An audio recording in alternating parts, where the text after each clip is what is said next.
তুমি এখন কিয় গছকিবলৈ লৈছা এখন গছকিব নাপায় নহয়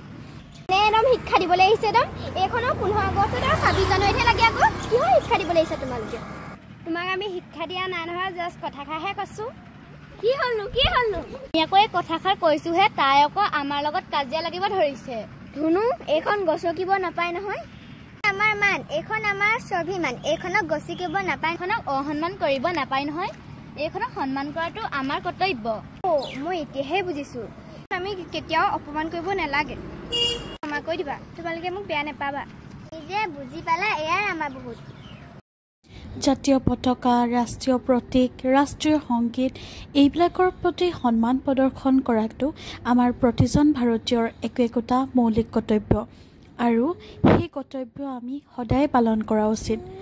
স্বাধীনতা দিৱস আৰু গণতন্ত্ৰ দিৱসতে যে এই পতাকা বা ৰাষ্ট্ৰীয় প্ৰতীকসমূহৰ প্ৰতি সন্মান প্ৰদৰ্শন কৰিব লাগে প্ৰকৃততে সেইটো কথা নহয় আমি সদায়